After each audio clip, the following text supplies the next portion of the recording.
บายดีหนูดีมาข่าวนี้เป็นแบบว่ากินอาหารเรื่องนี้ไปคนตัดอะไรเป็นแบบมันไปตัด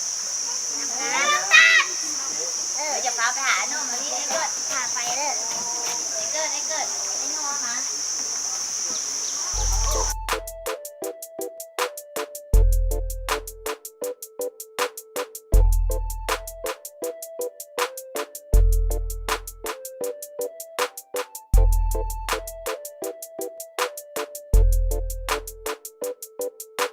ตัวมียังก็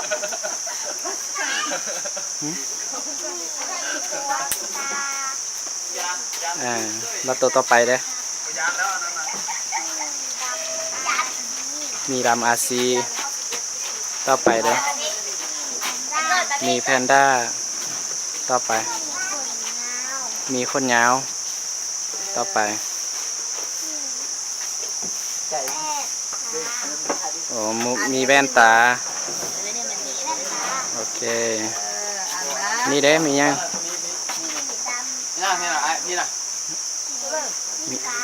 ดำอเมริกาเนาะมีสีน้ำตาลอันนี้มันมียังมีขั้วโลกโอเค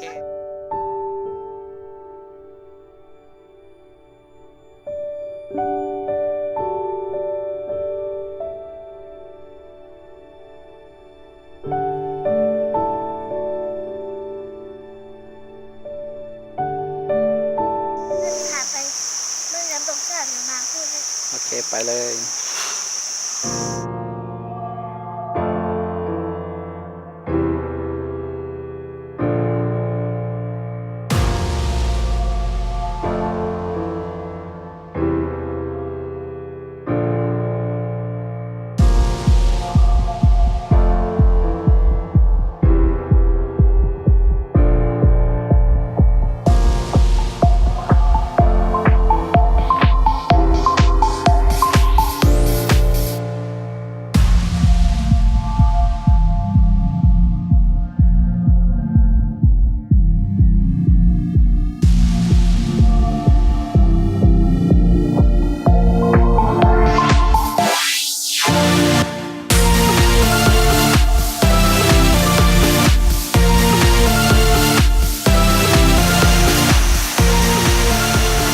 ตัดของสีเด้อฝนละลายกำลังมา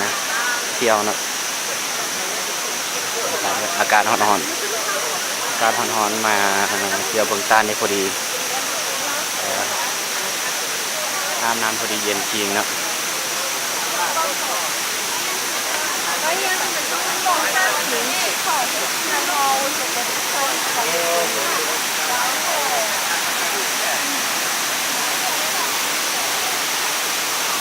เป็นอะไรเมื่อยปะเย็นจริงเนาะเย็นจริงสบายใจเขาไปคุณยังมีต้านไล่ปะมีไล่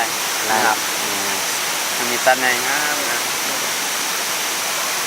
ถ่ายโอเคเอาบางอย่างก็ตายละอ่านมาได้ฮะต้นไห่โอ้ต้นไห่ใหญ่ๆเนาะต้นไห่นี่ใหญ่แท้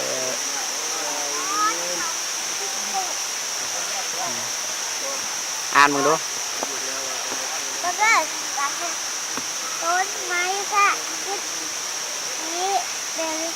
ต้นไม้ที่มีขนาดใหญ่ที่พบเห็นอยู่ตาม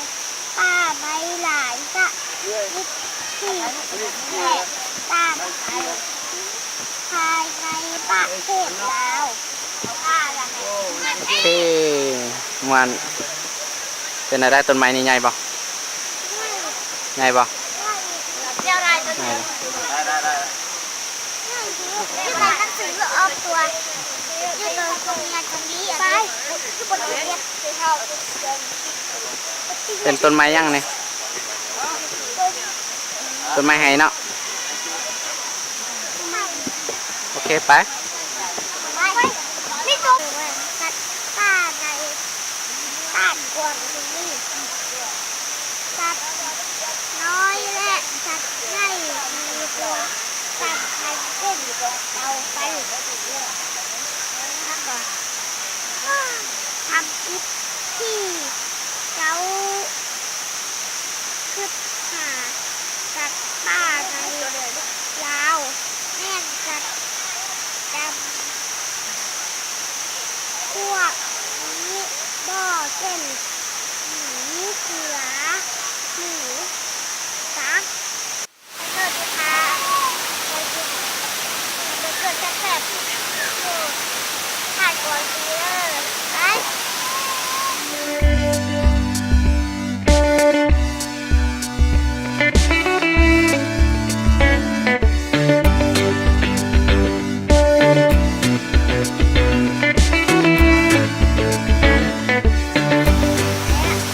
แซ่บบ่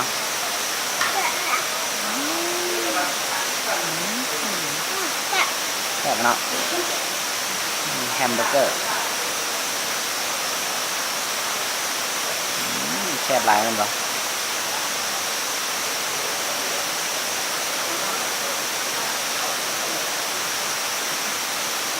เป็นปลาเนี่ย เป็นไฟอันนั้นเธอเนี่ยเหรอเป็นไฟเหรอเป็นไฟ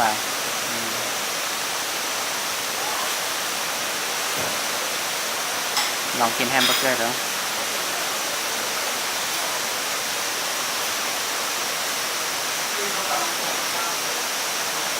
ว้าวไงจ๊ะว้าวว้าวว้าวว้าว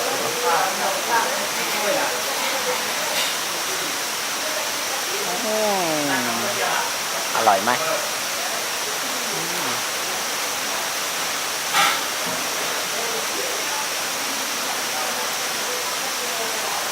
มีซอสยังอ่ะนะเนยมันเหรอกินเฟรนช์ฟรายก่อนแซ่บป่ะ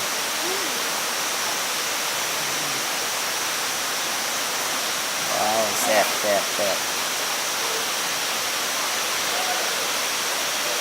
าเผื่ออยากมาซื้อการผัดกวางสีตัดกวางสีจะกินมากิน ถ้าอยากกินแล้วมาตัดกองสีเด้อ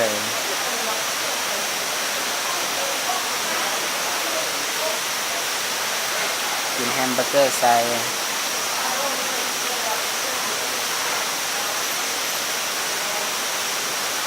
รสอะไรบ้าง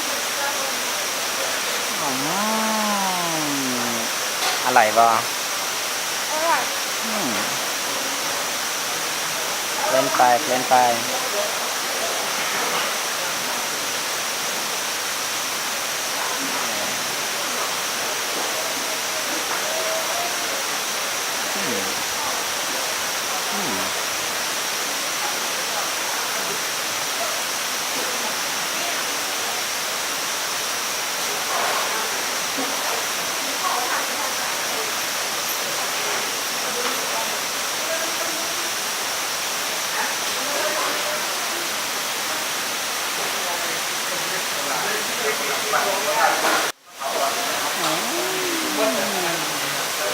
แซ่บบ่แซ่บหลาย แบบไม่ได้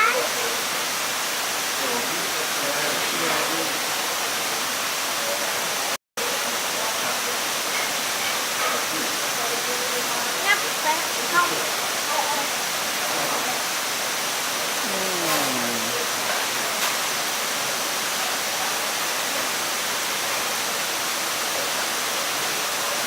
แค่สนใจอยากเพ่งที่มาไวๆนะ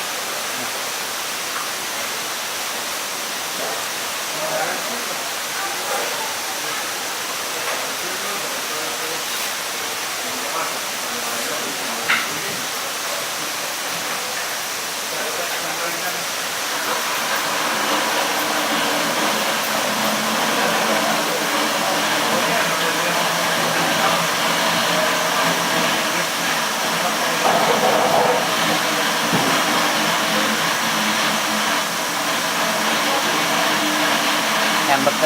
กอร์ต่อ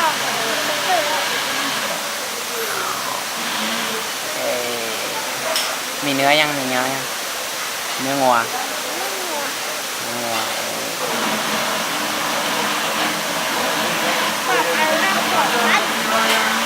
นะเป็นไฟ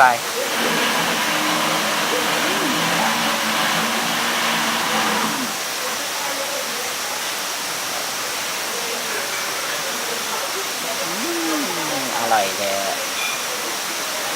จะทำยังไงว้าว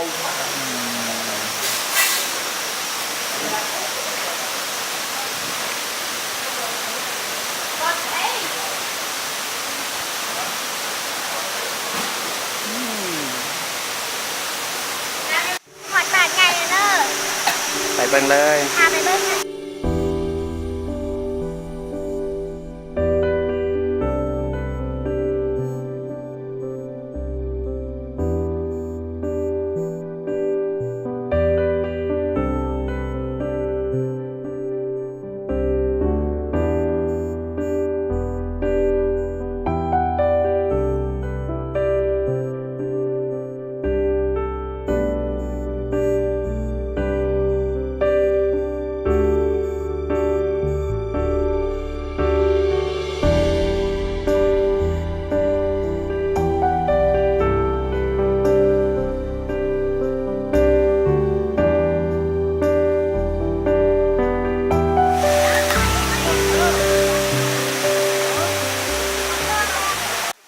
งามบ่งามบ่